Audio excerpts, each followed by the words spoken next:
Hello friends, welcome to my channel Easy Tasty Recipes. இன்றைக்கு சூப்பரான ஒரு பூஜா ப்ராடக்ட் தான் நம்ம பார்க்க போகிறோம். கோயில் தீர்த்தம்னாவே எல்லாருக்குமே ரொம்ப பிடிக்கும். ஒரு தடவைக்கு 2 தடவை வாங்கியே குடிப்போம்.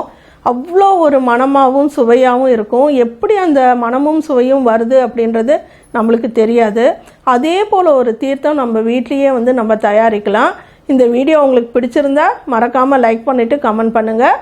வாங்க வீடியோக்குள்ளே போகலாம். ஃப்ரெண்ட்ஸ், நான் சொன்னது இந்த ப்ராடக்ட் தான். தீர்த்த பொடின்ட்டு ரெடிமேடாகவே இப்போ வருது.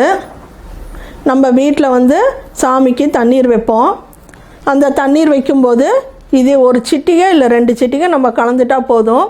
கோவில் மணத்தோடு அவ்வளோ சுவையாக தீர்த்தம் வீட்லேயே நம்ம தயாரிச்சிடலாம்.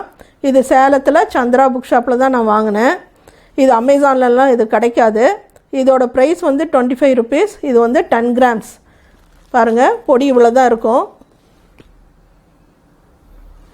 இப்போது நம்ம பஞ்சபாத்திரம் எடுத்துட்டோம். அதில் தண்ணி சேர்த்துருக்கேன். இது உங்கள் ஊரில் இருக்கிற பூஜா ஸ்டோரில் கிடைக்கதான்னு பாருங்கள். தீர்த்த பொடின்னு கேளுங்க. நம்ம வீட்டில் கூட தயாரிக்கலாம். அது பச்சை கற்பூரம், வெட்டி வேர், துளசி பொடி இதெல்லாம் சேர்த்து செய்யணும். அதோட மெஷர்மெண்ட்டெல்லாம் எனக்கு கரெக்டாக தெரியல. நான் தெரிஞ்சுட்டு அது ஒரு வீடியோ உங்களுக்கு நான் தனியாக போடுறேன்.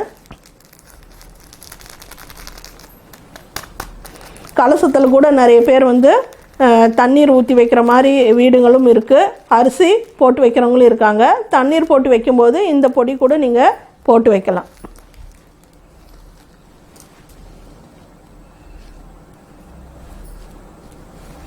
இவ்வளோ போட்டால் போதுங்க ஃப்ரெண்ட்ஸ். ரொம்ப மணமாக இருக்குது.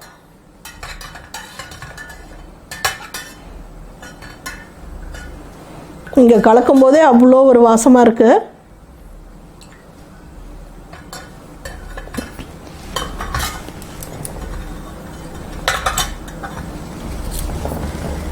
கையில் ஊற்றி குடிச்சு பார்க்கலாம்.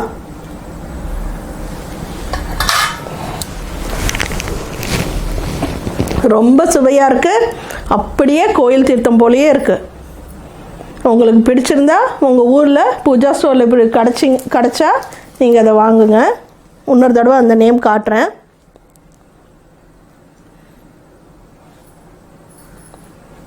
இந்த வீடியோ உங்களுக்கு பிடிச்சிருக்குன்னு நினைக்கிறேன். தேங்க்யூ.